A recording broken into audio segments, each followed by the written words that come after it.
مولانا محمد بن عبد الله وعلى آله وصحبه أجمعين.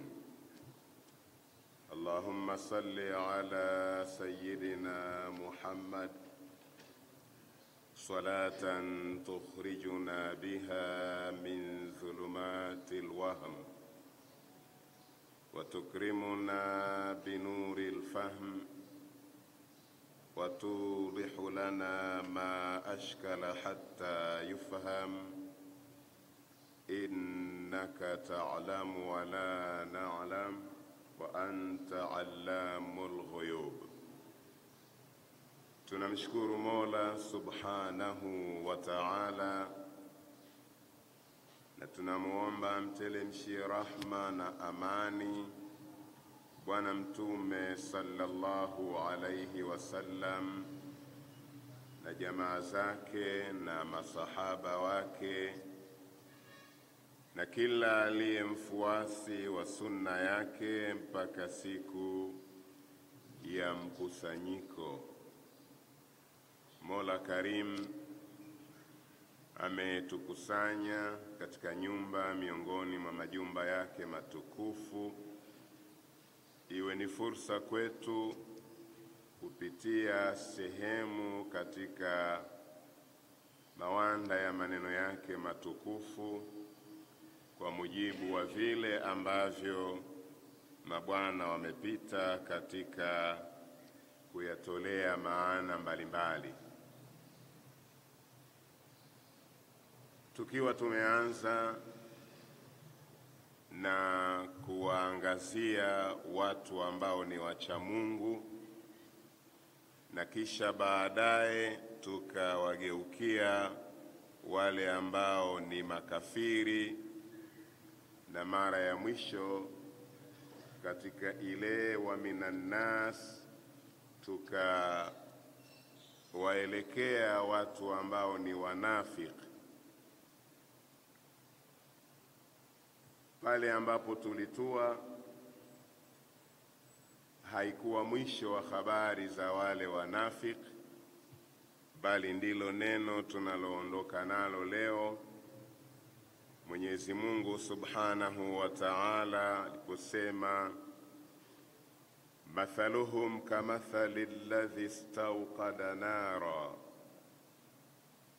huu ni mfano ambao Mola Subhanahu wa Ta'ala anauleta, lakini kwa kuwalenga wale watu wanafiki, ikielezea kwamba mathaluhum, mfano wao, kwa maana ya sifa zao au namna yao kwa mujibu wa upitaji wa Jalaluddin Suyuti, asema mathaluhum sifatuhum fi nifaqihim, kwamba mfano wao kwa maana ya namna yao katika ule unafiki wao, kamathali alladhi istawqada nara, ni kama yule ambaye amewasha moto. Akasema As-Suyuti istawqada hapa kwa maana ya auqada, kwamba amewasha moto, amekoka moto, fi dhulmatin, akasema moto wenyewe ni katika kiza, yupo katika kiza, haoni chochote. Katika hali hiyo ya kuwa amegubikwa na kiza, akawasha moto. Falamma adaat ma haulahu, ule moto aliouwasha, falamma adaat, basi ulipoangaza, kumuangazia ma haulahu, vilivyo kandoni mwake, dhahaba Allahu binurihim, Mwenyezi Mungu akaondosha ile nuru yao. Mfano uliopigwa na wale wanaozungumziwa ni kwamba alipokuja kwenye kupiga mfano akarudisha katika dhamiri ya umoja, lakini mbele dhahaba Allahu binurihim amelirudisha neno kwa wale wale wanafiki ambao wanaendelea kuwazungumzia kwamba mfano wao hao wanafiki ni kama mfano wa yule ambaye amewasha moto ili upate kumwangazia aone vilivyopo pambizoni mwake, lakini falamma adhaat, ule moto ulipotoa mwangaza kumwangazia ma haulahu, vilivyo pambizoni mwake, dhahaba Allahu binurihim, Mwenyezi Mungu akaondosha ile nuru yao. Maana atfaahu, akaizima ile nuru ambayo waliipata, Mwenyezi Mungu akawa ameizima. Na Bwana akasema wajumia adh-dhamiru mura'atan limaana alladhi, kwamba kuja ile dhahaba Allahu binurihim ni kurudisha yale maneno kwa kuchunga ile alladhi iliyokuja nyuma, ambayo inaonyesha ni mtu mmoja, kuichunga kwamba tunachokizungumzia ni wale wanafiki. Basi dhahaba Allahu binurihim wa tarakahum fi dhulumatin la yubsirun, Mwenyezi Mungu akazima nuru yao na akawaacha katika dhulumat. Ile dhulumat ni neno la wingi, dhulmatun ndio kiza. Ikija dhulumatin maana yake utasema ni viza, lakini watu wa Kiswahili wanakwambia isemwe kuwa ni kiza kizito, kiza kikubwa. Watarakahum fi dhulumatin la yubsirun, na akawaacha Mwenyezi Mungu katika kiza kikubwa ambacho ndani yake wakawa la yubsirun, hawaoni. Hawaoni nini? Bwana akasema ma haulahum mutahayirina anit tariqi, kwamba hawaoni vilivyopo na waliopo kandoni mwao, na wakiwa ni wenye kuhemewa katika ile njia, khaifin, hali ya kuwa ni wenye hofu. Asema fakadhalika haula, kama hivyo ndio ilivyo kwa hawa watu ambao ni wanafiki, kwamba wao amanu biizhari kalimatil iman, eti wameamini kwa kudhihirisha lile neno la iman. Tuliona nyuma kwamba wakiwa na waumini wanasema amanna, tumeamini. Wakirudi kwa wale watu wao wanawaambia sisi tunawacheza shere tu wale. Kwa hiyo biizhari kalimati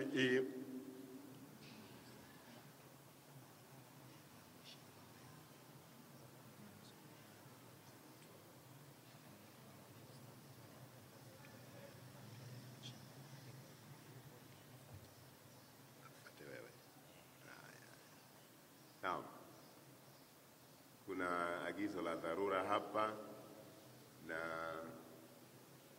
kwetu ni amri kwamba humu ndani tuliopo humu ndani, kama kuna mtu amedondosha amana yake, kama kuna mtu amedondosha amana yake, basi amuone hapa Ustadh Jafar. Kama yuko mtu hapa ndani amedondosha amana yake, basi amuone Ustadh Jafar hapo kwa ajili ya utambuzi na makabidhiano insha Allah. Shukran.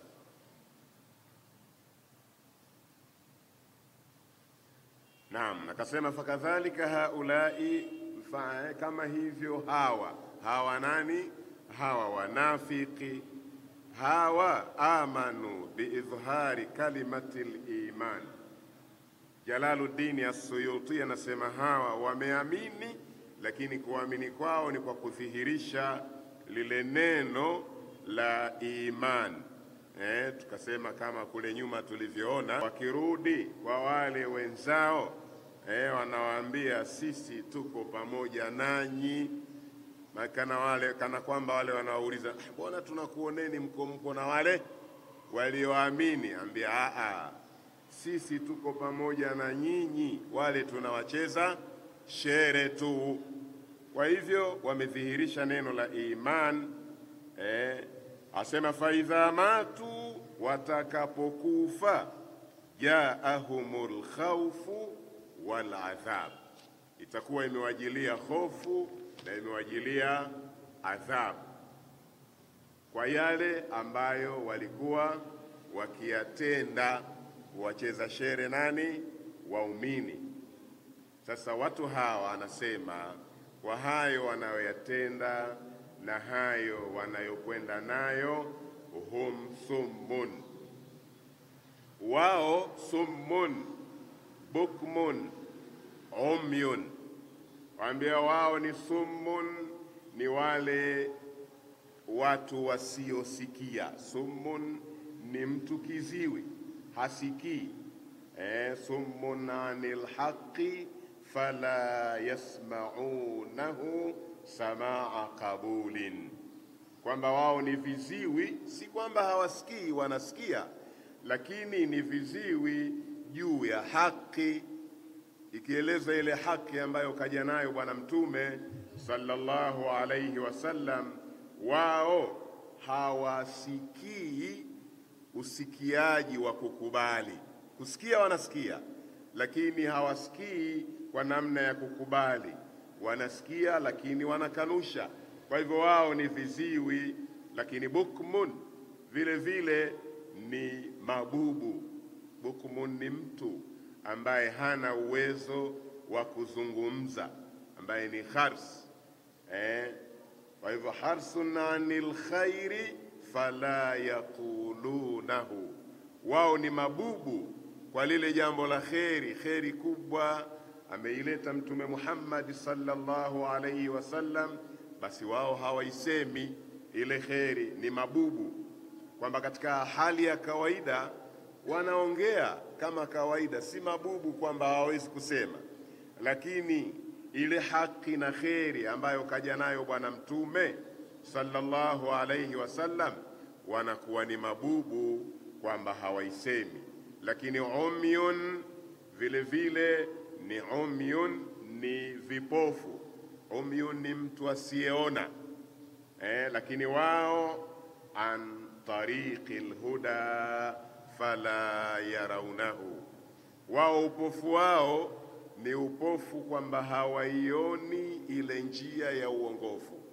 Macho wanayo na kuona wanaona, lakini ule uoni wa kuiona ile njia ya uongofu ambayo anailingania Bwana Mtume sallallahu alayhi wasallam, katika hilo wao wanakuwa ni vipofu, hawaoni. Fahum la yarji'un, basi watu hawa hawarudi nyuma kutokana na nini? Jalaluddin akasema ani dhalala, yani wanaendelea kuzama katika upotovu, hawarudi nyuma kuacha ule upotovu walionao. Akasema au kasayibin, kwamba ukiacha huo mfano uliotajwa nyuma, pia mfano mwingine asema au kasayibin, maana yake au mathaluhum kasayibin, au mfano wao ni kama mvua. Hiyo mvua inatajwa, lakini Bwana anasema makusudiwa ai ka ashabi matarin, ni kama wale watu wa mvua, watu ambao wanatembea hali ya kuwa mvua inanyesha. Au kasayibin, au kama mvua kwa maana ya watu wa mvua, ambao wao ile mvua ambayo inaonyeshea minas samai, mvua inatoka juu inawanyeshea. Samaa sema kwa maana yale mawingu ambayo yanafunga mvua kisha yanaidondosha, as-sahab. Basi wao mfano wao mwingine ni kama huo, watu ambao wanatembea, katika kutembea kwao mvua inashuka na wao wananyeshewa na ile mvua. Sasa asema fihi dhulumatun, fihi, kwamba fihi ni nini? Anasema sahab, yani fihi fi sahabi. Jalaluddin anasema hivyo kwamba ni katika yale mawingu, ndani yake dhulumatun, kuna kile kiza. Sema dhulumatun ay mutakathifa, kiza chenye kuwa kizito. Waraadun, na vile vile mbali ya kile kiza kizito na raadi vile vile. Na anachanganua bwana mkubwa, anasema neno raad huwa almalakul muwakkal, huyo ni malaika almuwakkalu bihi, mwenye kuwakilishwa na jambo hilo. Lakini pia yako maneno anasema wakila sautuhu, na imesemwa kwamba ni sauti yake. Yani taarifa inasema raad ni yule malaika ambaye ndiye mwenye dhamana, lakini pia yako maneno kwamba radi sio yule malaika, bali radi ni ile sauti yake yule malaika. Lakini si hivyo tu, hiyo waradun wa barqun, vile vile na barq. Ile barq ni ile hali ya ule umeme unaomweka wakati radi inapiga zile kelele zake, lakini pia inakuwa imeambatana na ule lugha ya zamani nasema lumwesa, kwa maana ya mmemeto wa mwanga mkali katika lile anga. Pale mbele akasema limaani sautihi, limaani sautihi. Kama mtu anayo ile Jalalain, anasema wale wanachuoni walioipitia kwamba pale kuna ghalatun matba'iyun, kosa la kichapa au la kimaandishi, kwamba katika baadhi ya nuskha inakuja limaani sautihi, limaani sautihi, na wengine wakasema lam'an sautihi, lakini wanasema makusudiwa ni limaani sautihi, sautihi kwa maana ya sauti yake. Asema limaani sautihi alladhi yazjuruhu bihi, hiyo anaposema wabarqun ni kwa maana ya ile sauti yake ambayo anakemea kwayo, ule mshindo wa radi na kule kumemeta kwa ule umeme, ni kwa maana ya ile sauti ambayo kwa imekuwa ndio kama kemeo analokemea kwayo. Akasema watu hawa ukichanganya ile mvua inanyesha na radi inaunguruma na umeme unamweka ule mshindo, basi wao wanasema yaj'aluna asabi'ahum, wanajalia vidole vyao, wanajalia vidole vyao fi adhanihim, katika masikio yao. Bwana akasema asabi'ahum ay anamilaha, vidole hapo si kwa maana ya vidole, ni kwa maana ya zile ncha za vidole, kwamba wanajalia ncha za vidole vyao katika masikio yao. Mtu anaingiza kidole, anaweka ncha ya kidole sikioni, kwa maana kufanya nini? Kuziba, kuliziba sikio ili asisikie kwamba ule mshindo wa ile sauti ya kutisha. Basi yaj'aluna asabi'ahum, wanajalia vidole vyao, lakini kwa maana ya zile ncha za vidole vyao fi adhanihim, katika masikio yao. Kwa nini? Minasawaiqi hadhara almaut, kutokana na ile miungurumo. Asawaiqi ni ile miungurumo inayofuatana mfululizo ya ile radi. Anasema shiddat sauti radi li alla yasmauna, hiyo ndio ule ukali wa ile sauti ya radi. Wanaweka wao ncha za vidole masikioni ili wasipate kuisikia ile sauti. Wanayafanya hayo kwa sababu gani? Hadhara almaut, kwa kuhofia umauti. Sema hadhara almaut kwa maana ya khauf, almaut, kuhofia umauti. Hao na hayo yanayoelezwa yote yanafungamana na wale watu ambao ni wanafiki, na maelezo yao yamekuwa marefu kidogo kulinganisha na maelezo ya watu almuttaqin na wale makafir. Kwa nini? Kwa sababu watu wabaya zaidi kwa Mtume sallallahu alayhi wasallam wanafiki. Kwa nini? Kwa sababu ni watu waliojivika ngozi ya nini? Ya kondoo, ule msemo wa Kiswahili, lakini ndani wao ni nani? Ni chui.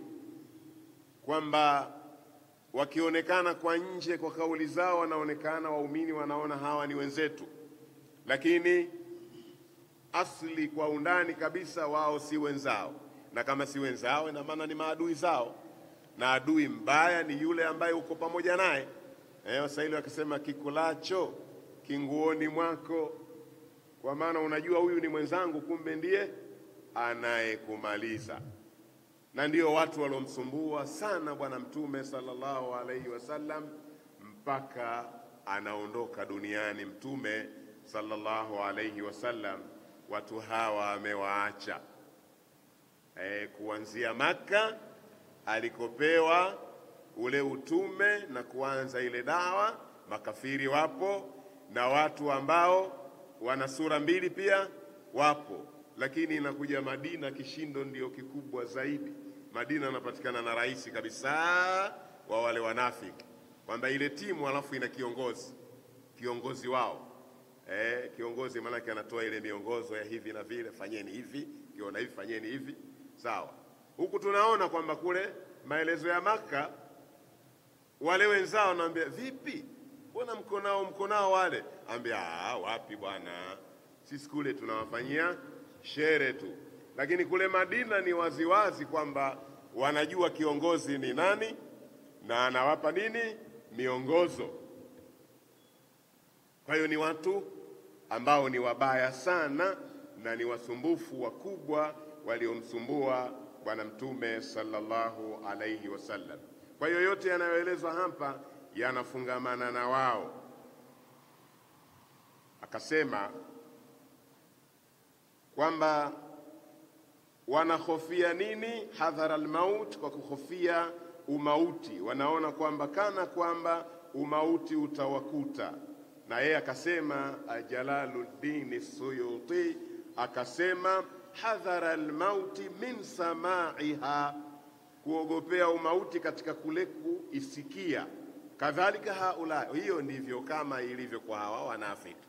Wakati unatajwa mfano wa wale wanaopita kwenye mvua, alafu wananyeshewa na mvua katika kiza kizito, na radi inaunguruma na umeme unamweka, wale wanaziba masikio ili wasisikie ile mishindo na miungurumo ya radi kwa kuogopea. Anasema hivyo ndio mfano wa hawa wanafiki hawa. Kadhalika haula, idha nazala alquranu wa fihi dhikru alkufri almushabbahu bidhulumati walwaidi alayhi almushabbahu birra'di walhujaji albayina almushabbahatu bilbarqi yasudduna adhanahum, kwamba kama hawa walivyo hawa wanafiki, kwamba inapoteremka Qur'ani, sawa, ule mfano ulioambiwa wa mvua, sawa, na radi na barq na kiza kizito, Bwana anaufafanua mfano ule. Anasema ndio mfano wa hawa wanafiki, kwamba wao ni vipi? Idha nazala alquranu, Qurani inapoteremka, wa fihi dhikru alkufri, ndani ya ile Qurani inayoteremka kuna kutajwa ukafiri, almushabbahu bidhulumat, anasema ule ukafiri ndio ambao hapa umeshabihishwa na kile kiza kizito, kitaja kwamba yule aliye katika kiza kizito, basi ndio hawa wanafiki, kwamba ndani yao kuna ukafiri, nje yao wanaonyesha imani, lakini ndani yao kuna ukafiri. Zikishuka aya za kutaja ukafiri, basi ukafiri ambao hapa umefananishwa na kile kiza kizito, la kwanza hilo. Lakini walwaid, zinashuka aya zimeleta alwaid. Alwaidi ni nini? Ni ahadi ya adhabu. Alwaidi ni ahadi mbaya ya adhabu, sawa. Anasema ahadi hiyo almushabbahu birra'di, ikishuka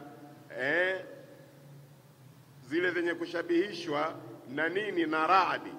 Lakini pia ikashuka Qur'ani na hujja za waziwazi, walhujaj albayina, hujja zenye kuweka mambo waziwazi, ambazo zenyewe hapa ni almushabbahatu bilbarqi, ndio zenye kushabihishwa na nini? Ule umeme unaomweka katika radi. Anasema hawa, sawa, wale kule wanaziba masikio kwa ile sauti ya radi, sawa. Hawa wao yasudduna adhanahum, wanaziba masikio yao, lialla yasmaunahu, nini? Ili wasisikie ile Qur'ani ambayo imebeba namna hizo zilizotajwa za ujumbe, sawa. Wana nini? Fayamilu ila al-iman wa tarku dinihim, ili wakaweza ikawavuta, yani kama wataisikiliza itawavuta kuiendea imani, wakaacha ile dini yao ya kuabudu nini? Masanamu. Kwa hiyo wanaziba zile aya wasizisikilize, sawa.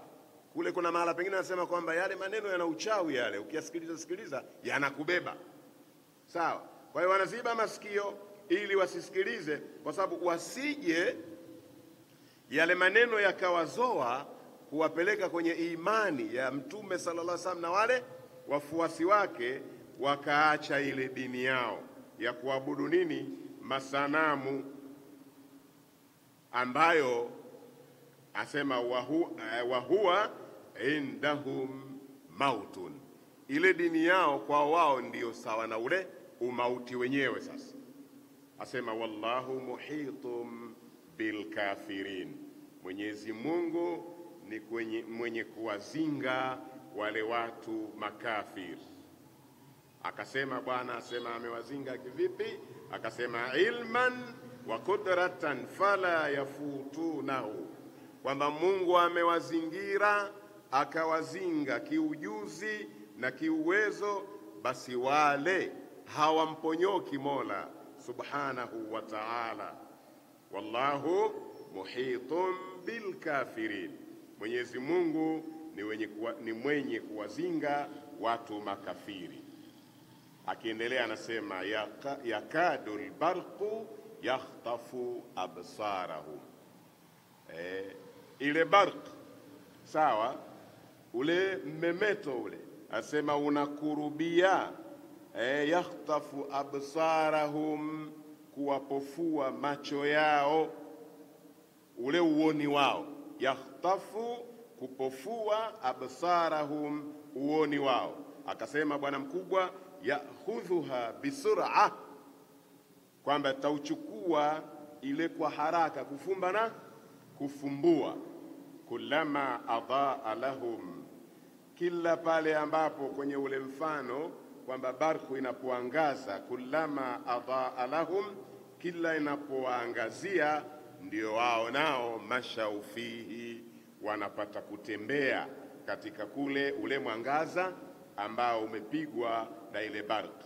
Ai fi dhawihi, yani wanatembea katika ule mwangaza wake. Wa idha adhlama alaihim qamu, na inapofunga kiza juu lao basi qamu, wanakuwa wamesimama. Sema wakafu, wamesimama, hawajui kwa sababu kiza ni kizito, wanangoja ipate kuangazia tena ili wapate kusogeza hatua za kwenda mbele.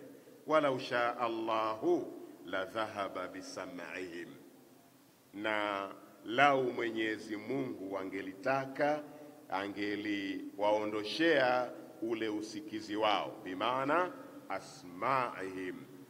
Mungu hajataka tu, sawa, ile wanajisumbua kuziba masikio. Mwenyezi Mungu angetaka ule uwezo wa kusikia angeliwaondoshea, lakini Mungu hajataka hivyo. Lakini wa absarihim, na vile vile angeliwaondoshea ule uoni wao. Inna Allaha, hakika Mwenyezi Mungu, ala kulli shay'in, juu ya kila kitu, juu ya kila jambo, qadirun, ni muweza. Qadirun, ni muweza, na katika huo uweza ni kuweza, asema wa minhu idhhabu ma dhukira, na katika uwezo wake ni kuweza kuwaondoshea hayo yaliyotajwa, uwezo wa kusikia, uwezo wa kuona, lakini hata uwezo wa kuzungumza pia.